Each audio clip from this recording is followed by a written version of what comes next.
Mateus capítulo 11, 3 versículos, a partir do 16. Palavras de Jesus. Eu estou lendo na Revista e Atualizada.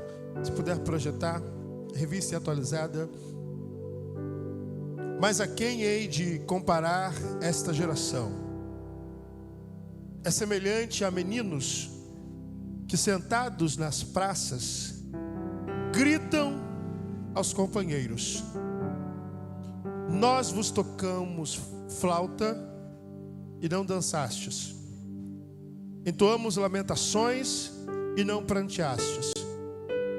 Pois veio João, que não comia nem bebia, e dizem: tem demônio. Veio o Filho do Homem, que come e bebe, e dizem: eis aí um glutão, bebedor de vinho, amigo de publicanos e pecadores. Mas a sabedoria é justificada por suas obras. Vamos orar. Obrigado, Senhor, pela tua palavra. E eu peço que, por mais uma vez, o Senhor fale conosco. Não porque nós mereçamos, mas porque nós carecemos de ouvir a tua voz.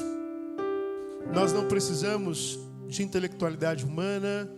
Nós não precisamos de persuasão humana. Nós queremos ouvir algo que venha do teu trono, Senhor. Que seja a tua voz ecoando em nossos corações. É a oração que nós fazemos em nome de Jesus. Se você concorda, diga amém. Tome o seu assento, querido, querida. Eu não vou me estender na ministração, porque nós temos a Santa Ceia. Mas preparando esta mensagem, eu me lembrei de uma fase da minha vida na casa dos meus pais ainda, quando criança, que nós tínhamos uma prática que eu quero estimular os pais a terem nas suas casas, que é o culto doméstico. Minha mãezinha está ali, levanta a mão, mãe. Minha pretinha linda está ali. Minha mãe tinha 2 coisas que ela fazia conosco, todos os dias: culto doméstico e oração de madrugada. Meu irmão, o culto doméstico pra gente era luta. A oração de madrugada era luta dobrada. 3 horas da manhã, eu não sei se intencionalmente, ela vinha com a mão gelada, passava aqui assim na nuca, falava assim: levanta que está na hora de orar. Algumas vezes eu orei para Deus levar minha mãe. Ainda bem que Ele não levou, ela está aí. Mas vamos, temos que orar. A batalha é grande. E aí colocava a gente de joelho. E obviamente que ela começava a orar, aquela oração longa que não acabava nunca. A gente dormia. Aí ela criou uma tática: dobra o joelho todo mundo. A dobrava o joelho, agora fica dando glória. Aí ela estava orando de cavalo: glória, glória, glória, glória, glória, glória, glória. Irmão, tinha hora que a língua enrolando, mas não era batismo com o Espírito Santo. Era só, não é? Glória, glória, glória. Aí dava uma cutucada: bora, glória, glória, glória, glória, glória. Não tinha ideia do que ela estava dizendo, do que ela estava orando, mas estava dando glória, glória, glória, glória, glória, glória, glória. E o culto doméstico tinha o dirigente do culto, tinha a pessoa da oportunidade, tinha o cantor e tinha um pregador. E nós revezávamos ali quem fazia cada coisa. E aí, obviamente, que não era um culto como o culto da igreja, mas era um culto mirando como era feito o culto da igreja. Eu sou da época, e eu vou entregar, que tinha o famoso LP. Oh, glória a Deus. Quem é feliz sabe o que é o LP. Diga glória a Deus. Muita gente feliz, muita gente velha. O LP que colocava lá Vitorino Silva, oh glória, Carlos de Oliveira, aleluia, Edson e Thelma. Não, aí é muito. Aí é muito. Colocava o disco e nós cantávamos sobre o disco. Então, Chegava lá, saúdo a igreja com a paz do Senhor. Aí a igreja lá, amém. Eu vou cantar um hino para a honra e glória de Jesus. Aí colocava lá. Aí às vezes um estava muito ligado, botava na música errada. O irmão do som está errado. É o outro. Aí botava, aí cantava. Aí vinha o outro para pregar. Aí lia às vezes errado. E o que dizia não tinha nada a ver com o que estava escrito. Principalmente se estivesse brigado. Aí lia, o Senhor é meu pastor e nada me faltará. Deus está dizendo que vai corrigir gente aqui, hein? Esse era o nosso culto doméstico. Culto feito por crianças. Era o nosso jeito de representar o que acontecia na igreja. Nós representávamos o que acontecia na igreja. De alguma forma, nós fomos aprendendo através dessas representações. Então, na oração, nós não estávamos antenados à oração, mas estávamos ali dizendo glória, glória, glória, glória, glória, glória, glória. No culto doméstico, em grande maioria, talvez, nós não estávamos ligados no culto. Muitas vezes servia como um instrumento de vingança, para mandar recado para alguém dentro de casa. E aí nós dizíamos, obviamente que uma outra vez Deus usava, mas tinha vezes não, que a gente fazia porque se não fizesse não podia jogar bola. Então, não mãe, acelera esse culto aí mãe, meu Deus do céu mãe. E aí às vezes minha mãe queria fazer um estudo bíblico, só o sangue do cordeiro, que aquele treino não acabava nunca, e o horário do futebol ia passando. Mas nós estávamos ali, como crianças, como meninos. O texto que nós lemos, Mateus capítulo 11, 16 até o 19, Jesus usa uma metáfora, uma história fictícia, para ilustrar a condição da sua geração.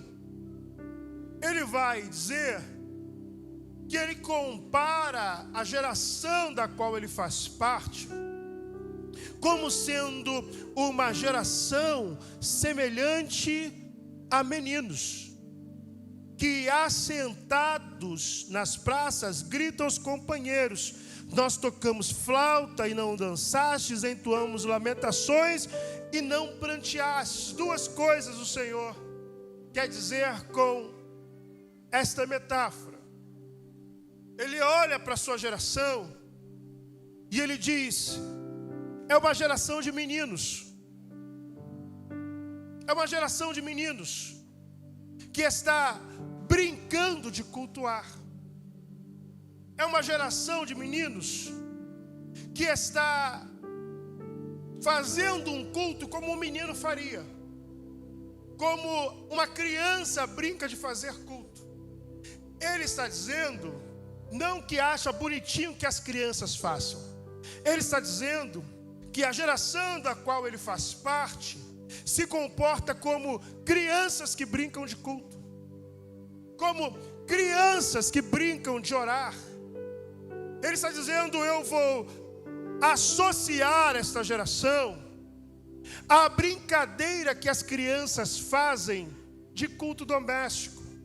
As brincadeiras que as crianças fazem, tentando imitar as celebrações na sinagoga ou no templo, tentando copiar os lamentos nos sepultamentos. Por isso ele diz, nós tocamos flautas.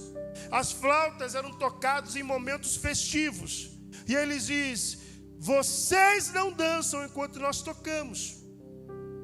Ele diz, nós entoamos lamentações que eram entoadas nos sepultamentos. E ele conclui, vocês não choram. O culto de vocês é como o culto de crianças. É como o culto de meninos. E ele vai associar a sua geração a esta prática. E ele vai concluir dizendo, pois veio João, que comia e bebia. Vocês diziam que João tinha demônio. que não comia e bebia, aliás, e vocês diziam que João tinha demônio. Vem o Filho do Homem que come, bebe e participa de festas, e vocês chamam de beberrão. Ele vai concluir a fala dizendo o seguinte: então, a percepção que ele, Jesus, tinha de sua geração era uma geração que cultuava como meninos, que não levavam as coisas a sério, e segundo, que não estavam satisfeitos com nada que tinham. João Batista vem pregando arrependimento, quebrantado, lamentando, dizendo que é necessário arrependimento, é necessário se separar para o Senhor, se converter dos seus pecados, endireitar os seus caminhos. E vocês dizem: tem demônio. Aí vem o Filho do Homem, Jesus, numa pegada completamente diferente da de João. Não que João estivesse errado, e Jesus diz: não houve profeta maior nascido de mulher do que João Batista. Mas vem Jesus numa outra pegada, participando de festas. Jesus manifesta o seu primeiro milagre numa festa de casamento. Ele está em festa, ele está com publicanos, com pecadores, e ele diz: e vocês não estão satisfeitos com isso? Vocês não estão satisfeitos com quem não come, e nem estão satisfeitos com quem come. Vocês não estão satisfeitos com quem chora, e nem estão satisfeitos com quem ri. Essa é a visão que Jesus tem da sua geração. Uma geração de meninos que demora para reagir às coisas. Uma geração que está inerte às coisas que estão acontecendo. E não apenas isso, mas que está insatisfeita com tudo que acontece. Então, o diagnóstico de Jesus aponta para a inércia, a demora da resposta. Se toca flauta, não reage. Se lamenta, não reage. Além de não reagir, olha para as coisas em redor, percebe pessoas sendo usadas por Deus e não está satisfeito nem com quem lamenta e nem com quem ri. Não está satisfeito nem se a igreja é uma igreja que pula mais, e nem se a igreja é uma igreja mais silenciosa. Nada serve. Não serve um povo mais agitado, não serve um povo mais quietinho. Jesus está dizendo: essa geração é uma geração muito difícil. Pensando nessas palavras de Jesus, eu quero ter duas reflexões conosco acerca do tempo que nós estamos vivendo, e perceber e olhar para ver se isso de alguma forma se encaixa na nossa geração. Talvez Jesus tenha dito isso somente para a sua geração e não para a nossa. Eu quero acreditar que sirva para a nossa também. Mais alguém acredita nisso? Eu quero acreditar que sirva para a nossa geração. Qual é a percepção que Jesus tem ao olhar para a nossa geração? Que geração nós somos? Será que somos uma geração que reage? Ou uma geração inerte?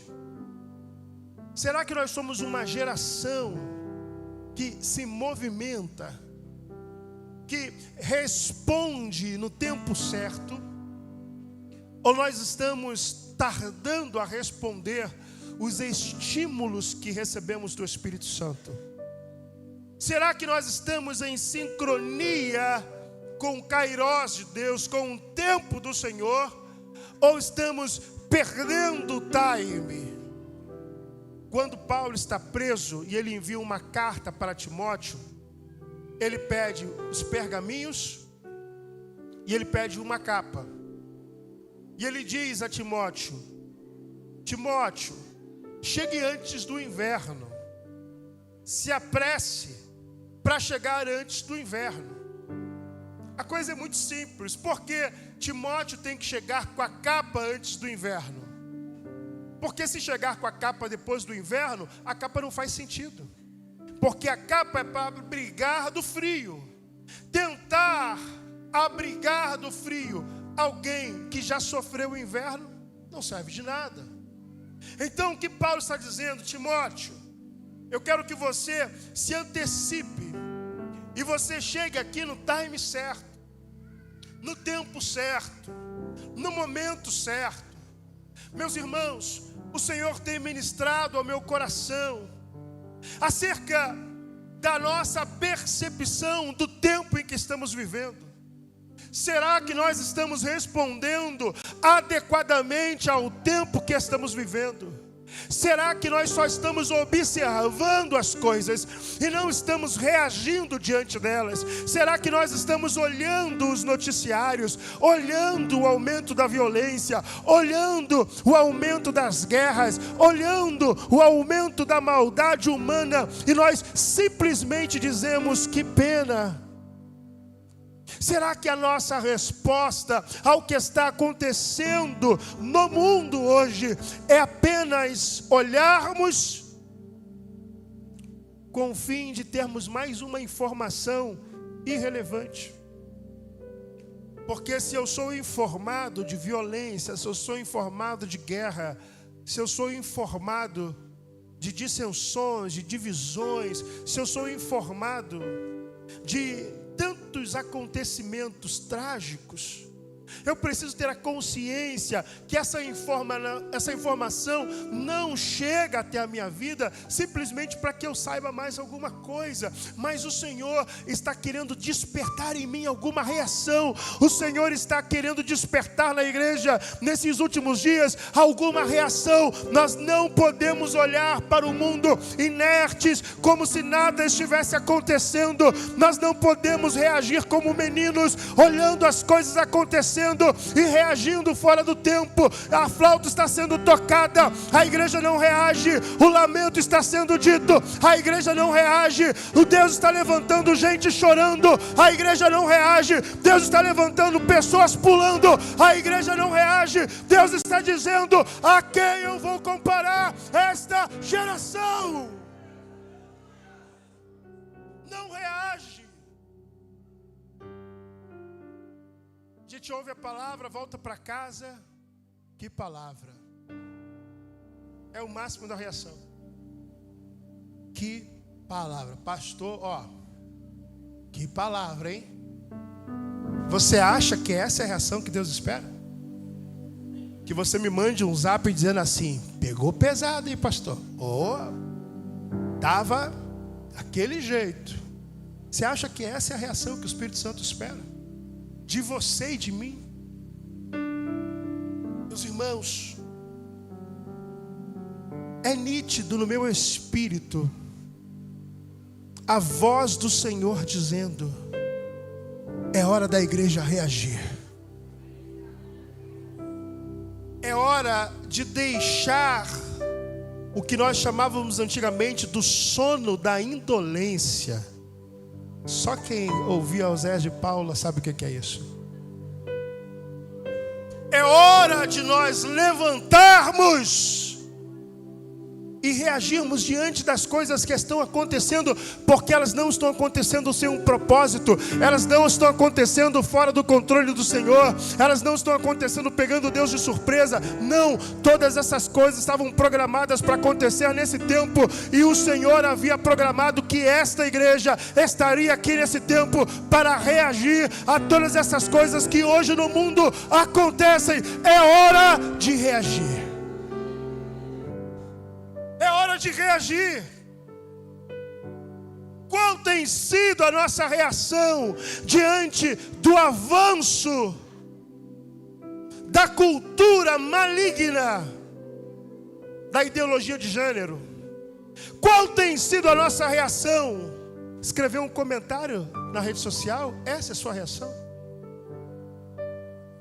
O que nós estamos fazendo efetivamente para cancelar essa cultura maligna que tenta capturar a mente de crianças e adolescentes. O que efetivamente nós estamos fazendo para ensinar os nossos filhos acerca da lei do Senhor? Como Deuteronômio dizia, você deve pegar os seus filhos e inculcar. Inculcar é como se fosse abrir a cabeça e colocar a palavra do Senhor lá dentro. Nós estamos nos ocupando de inculcar nos nossos filhos a lei do Senhor.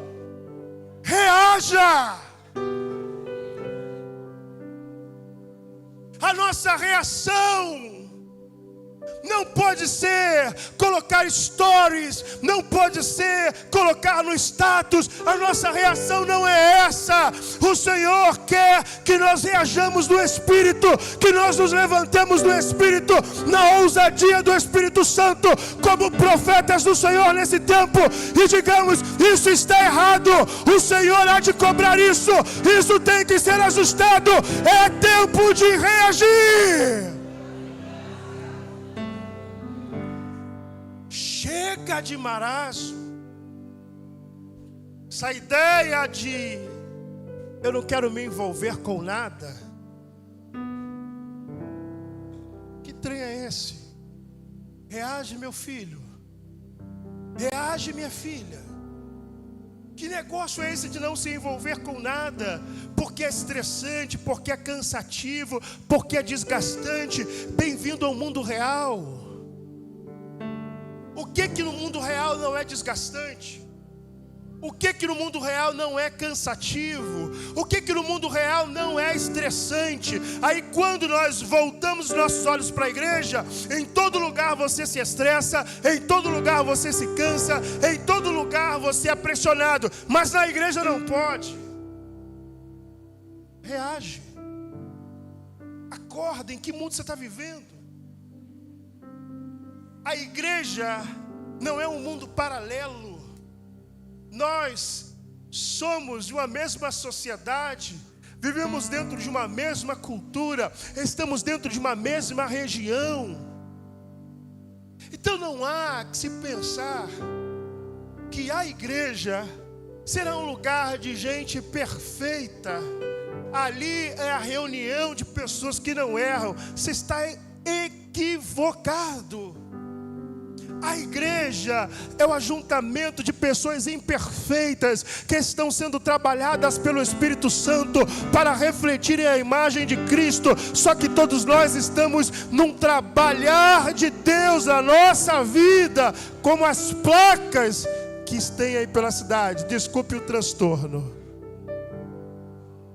Desculpe o transtorno. Estamos em obras.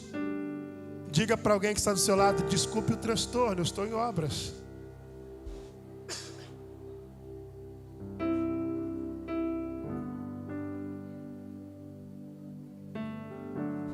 A palavra do Senhor esta noite é: reaja. Reaja. Reaja no tempo certo. Reaja no tempo certo. Você está ouvindo flauta tocar? É para dançar, meu irmão. Você está ouvindo lamentação? É para chorar. E aí a criança faz tudo o contrário. Quando a criança não quer, o que ela faz? Ela faz o contrário de birra. Você fala assim: levanta. Ela senta. O que o Senhor está falando, olhando para a geração da qual Ele faz parte? Vocês estão fazendo o contrário. Quando a flauta toca, vocês choram. Quando o lamento é declarado, vocês riem.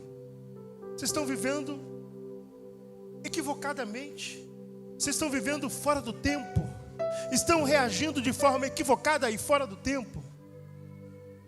Meus irmãos, eu penso que nós estamos vivendo dias como os dias de Esther e Mardoqueu, em que o Senhor terá de levantar alguns Mardoqueus para despertar algumas Estérs e dizer: oh, Esther, oh, Esther, você está ciente do que está acontecendo? Ah, Esther, Esther, Você está ciente do que está acontecendo? Você sabe que tem um escrito para matar judeu? Você lembra que você é judista? É, Esther. Você não pense que porque você está no palácio, você está guardada disso. O que vai pegar para a gente, vai pegar para você também, Esther. E aí, Mardoqueu ou Mordecai escreve assim: quem sabe não foi para esse tempo que o Senhor te constituiu como rainha. O que ele está dizendo, Esther? Você precisa reagir e responder ao tempo que você está vivendo.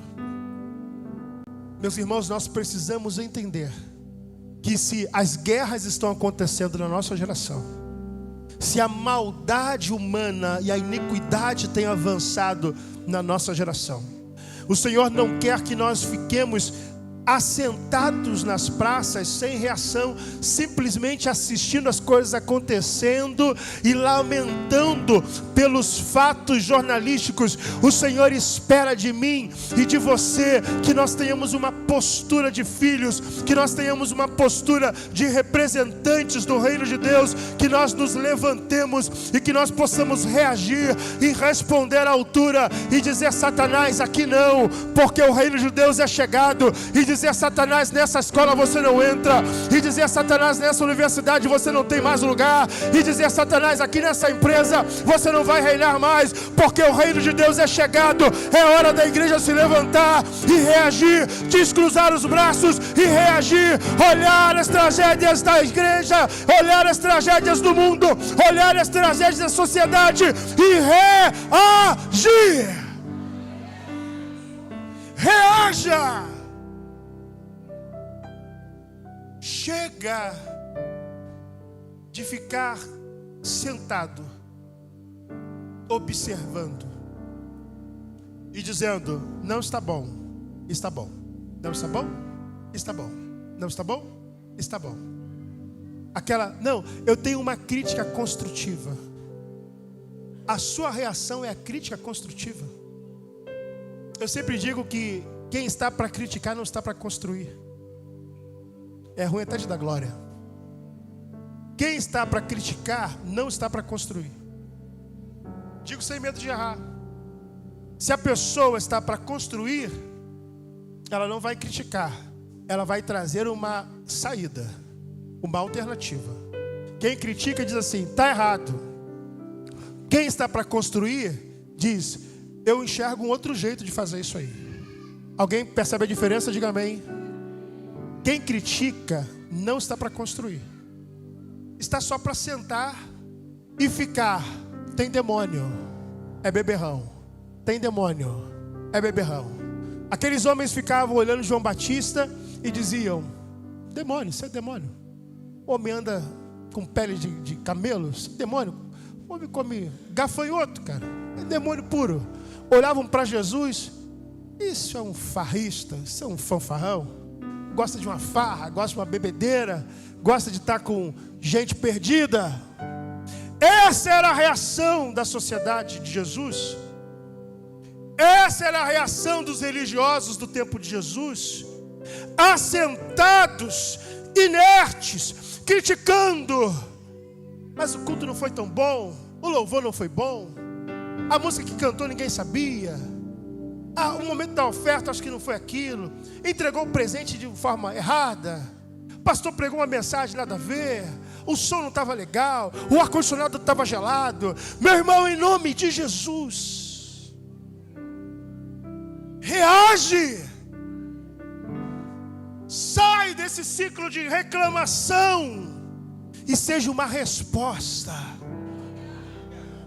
Você pode ser alguém que reclama e você pode ser alguém que é uma resposta. Algumas vezes eu sou interpelado por alguém dizendo assim: pastor, mas eu acho que tem que ser feito assim, assim, assim. Eu falo assim: pode fazer. A pessoa: não, pastor, eu não, só vi alguém para fazer. Ué, mas você não enxergou uma necessidade? Pode fazer. Não. Se eu ver alguém para fazer, eu só acho que tem que ter. É alguém que está sentado na praça, olhando e falando: tem demônio, é beberrão. Tem demônio, é beberrão. Deus não te chamou para isso. Diga para quem está do seu lado: Deus não te chamou para isso. Diga para alguém que está atrás de você: Deus não te chamou para isso.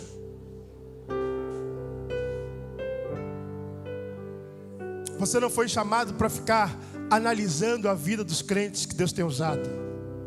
Você não foi chamado para analisar a vida de quem está cantando. Você não foi chamado para analisar a vida de quem está pregando. Você não foi chamado para analisar a vida de quem dirige a oração. Você não foi chamado para analisar a vida de quem está na recepção. Você não foi chamado para analisar a vida de quem está na cantina. Você não foi chamado para analisar a vida de quem trabalha nos bastidores. Você foi chamado para reagir ao pecado do mundo. Você foi chamado para ser uma resposta aos necessitados. Você foi chamado para fazer com que o mal do mundo saiba que ainda há Deus em Israel e nessa terra. Reaja. Vamos fazer aqui, irmãos, um movimento santo de oração. Vamos fazer aqui um movimento santo de conferência. Vamos fazer aqui, irmãos, uma cantata. Vamos fazer aqui um culto da virada. Vamos, irmão. E aí, que... Ai, pastor, tem como me deixar fora disso não? Reage. Eu vou falar baixinho que eu já gritei muito. Reage. Em nome de Jesus, reage. Reage. Em nome de Jesus. Mas pastor, estou muito chateado. Estou muito chateada. Com quem, meu irmão? Com o Senhor, com fulano, com Beltrano.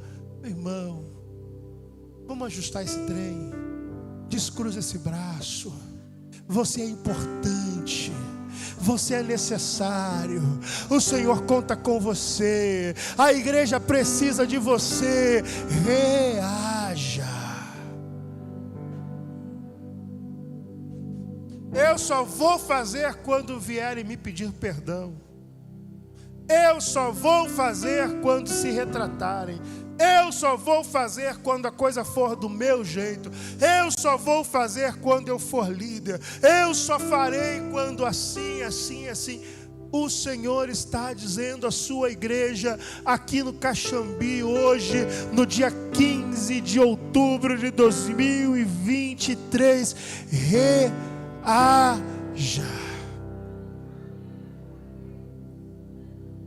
Que nós saiamos daqui esta noite com um plano de reação. Não espere 2024 para você começar a fazer alguma coisa. Faça agora. Meus irmãos, quantas pessoas nós temos aqui que eu vou descobrindo talentos que tem. E aí, na hora, me dá aquela coisa: oh, tu sabe fazer isso? Sei. Por que tu não falou? Ah, pastor, nunca ninguém perguntou. Nunca ninguém perguntou? É, porque nunca perguntou, eu não sabia se precisava. Como assim, sangue do Cordeiro Nazareno da minha vida? Reaja, meu filho. Reaja, minha filha. É óbvio que a igreja precisa do que você sabe fazer. É óbvio que o reino de Deus precisa do que você sabe fazer. É óbvio que o dom, que o talento, que a habilidade natural que você tem é útil no reino. É óbvio que isso se encaixa nesta igreja. É óbvio que isso se encaixa nesse tempo.